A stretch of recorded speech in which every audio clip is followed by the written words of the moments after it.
Manifestement, il ne veut pas quitter le pouvoir, premièrement, et deuxièmement, c'est une des motifs qu'il dit, il a très peur que le pouvoir tombe dans des mains qui sont des mains islamistes. Ah, Yves, vous qui vous occupez beaucoup de l'Afrique dans le quotidien Le Figaro, pas que, vous faites bien d'autres choses, mais vous avez réussi à lui parler quelques instants vendredi soir au président sénégalais Macky Sall. Oui, je l'ai eu au téléphone. Que vous a-t-il dit? Quelle était son idée, son non, projet? je lui ai demandé, mais comment vous faites et comment se fait-il que demander de se justifier d'une certaine façon, tout journaliste que je suis, mais pourquoi il fait ça? Il n'y avait aucune raison de faire ça.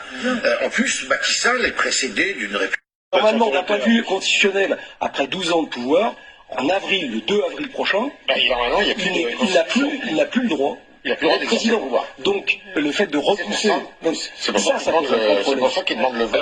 Et ça a entraîné la majorité. Parce que je parlais tout à l'heure d'islamisme, ça peut peut-être paraître un peu abscon quand on n'a pas de décor, c'est qu'il y a un candidat extrêmement populaire, dont il avait peur d'ailleurs qu'il remporte l'élection, pas lui, mais son dauphin, parce que lui aussi avait un dauphin.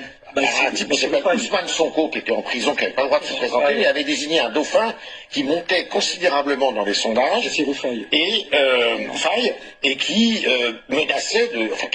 qui pouvait gagner éventuellement l'élection. Et c'est ça que ne voulait pas non plus. Un candidat islamiste. Pas présenté comme ça, mais qui avait quand même des relents islamistes. Je voudrais quand même vous montrer ce soir. Ça n'existe pas. Mais moi, je déteste la religion. Mais non, mais vous tenez très bien. Il m'est arrivé de prendre le bus, en France, de prendre le bus ou un bateau où il y avait quelqu'un avec un voile et je suis descendu.